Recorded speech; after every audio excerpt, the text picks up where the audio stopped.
Welcome back, everybody. For your do now today, I wanted you thinking about our rights and freedoms in the United States, what we've talked about so far. Do you think there should be anything else? Is there anything we're missing when it comes to our rights and freedoms that you'd want included as an amendment? And what are you coming up with?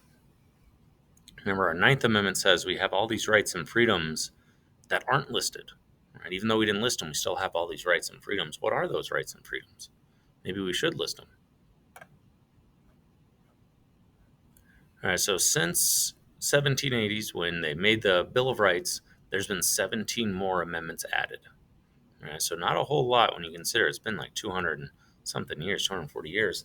Um, these amendments, they tend to come in like groups. It seems like we'll go decades with nothing, and then a bunch will happen. We'll get like two or three at a time, and then decades without anything. Just maybe certain times in U.S. history we're more open to change and creating things, and then sometimes we get sort of comfortable. They're really hard to pass. These aren't passing laws. This is passing an amendment, which means you need 2/3 of Congress, you need the president, you need 3/4 of the states, you need a lot of people to agree to this, and it's hard to do that. They fall into basically two categories. There's two types of amendments. There's amendments that change the Constitution, they change the way the government works. I'll give you some examples in a second, but it adds some sort of component to the branches of power and how the Constitution's working. The other type of amendment protects certain rights or freedoms. So when you create an amendment, it's either changing the way the government functions, or it's changing, or it's creating and calling out a specific right we want protected. So if we think about the government operation related amendments, there's lots of them. Here's some of the examples. The 17th Amendment says that all of our senators are directly elected by the people.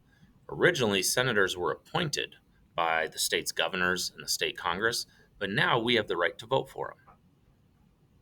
22nd Amendment says president can only serve 2 terms. Originally, there was no limit, but now you can only be a president twice. The most recent one, which came in like the 90s, was the 27th Amendment. It says Congress can't give itself a pay raise. If Congress votes to raise the pay for senators and representatives, it doesn't go into effect until the next election, after the next election. So if you want to get a raise, you can't vote to give it to yourself. You have to vote for it, and then you have to win your next election before you get it. The Rights and Freedoms Amendments, I've got several examples of that too. The 13th Amendment abolished slavery, made slavery illegal. That's a pretty good right and freedom to have.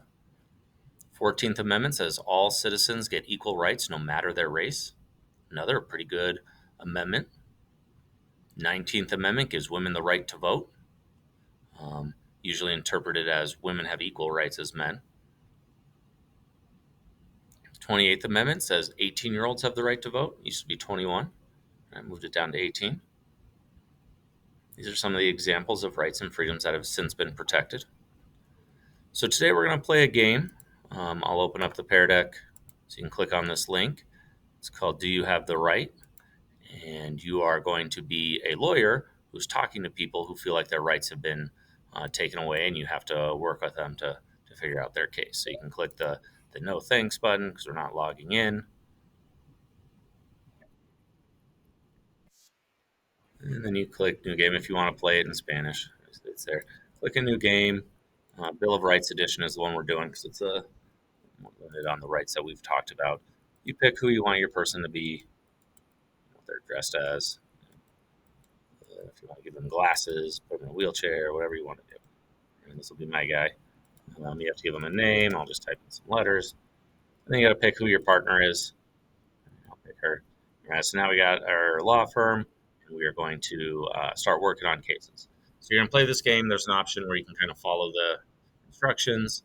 And once you've played this game, you can also look at any sort of makeup work you need to get done today.